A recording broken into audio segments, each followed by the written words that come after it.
And a militant website has released a video message from Al-Qaeda's deputy leader calling on Islamists outside Syria to join the rebels there fighting against, President Assad. Now, earlier, the U.S. claimed Abu Yahya al-Libi had been killed in a drone attack in Pakistan, calling it a major blow to the terrorist group. It's not clear when the newly published video was made. Meanwhile, the fighting in Syria has reached new levels as government forces seek to blunt a nationwide offensive by the armed opposition, who had withdrawn from the internationally backed ceasefire. Robert Naiman from the U.S.-based Just Foreign Policy believes there's a contradiction between the U.S. policy of supporting rebels and their recognition that Al-Qaeda is fighting among them.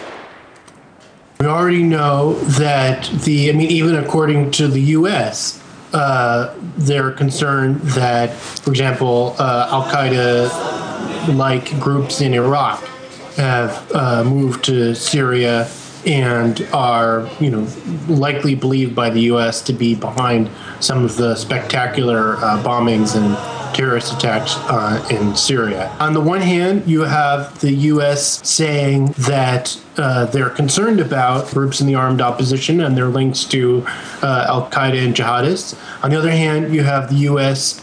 Providing so-called non-lethal aid to the armed opposition and basically giving apparently a green light to other countries to arm the opposition.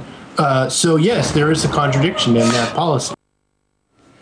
Well, staying with Syria, Russia is denying allegations made by the U.S. that Moscow is supplying the Assad regime with combat helicopters. Russia's foreign minister said Moscow is fulfilling its obligations on earlier contracts, which only involved air defense systems. The comments were made during Sergei Lavrov's visit to Tehran. Our correspondent Yegor Piskunov is in the Iranian capital. Sergei Lavrov said that after that announcement by Hillary Clinton, even the Pentagon came out saying that it doesn't have the information to confirm these claims. And Sergei Lavrov has said that Russia is supplying arms to Syrian authorities in accordance with previous contracts, and these arms can only be used for air defense and not for any sort of aggression against civilians, since Moscow is completely against that and against supplying any side of this conflict with weapons which can be used to harm civilians, unlike, as the Russian foreign minister said, unlike the United States. Sergei Lavrov has also condemned the calls by some Western nations to apply pressure solely on Syrian authorities. Everyone should stop the violence in Syria.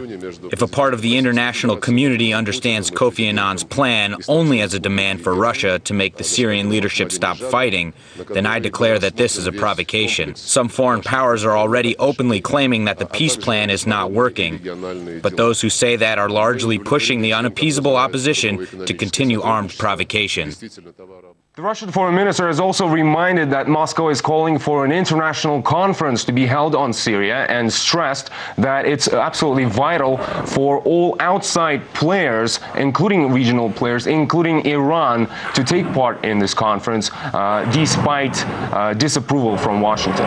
More dialogue on the Iranian nuclear program is expected in Moscow to start on the 18th of June. The Iranian foreign minister said that Tehran hopes for constructive dialogue, which will include the understanding of both sides of this whole situation, which has recently gotten a new spin since Tehran has announced that it's now entered the final stages of developing nuclear submarines, stressing that every country has the right to use peaceful energy, peaceful nuclear energy, if it has the capacity to do so, and this energy could be used if the country wants so to power vessels as well.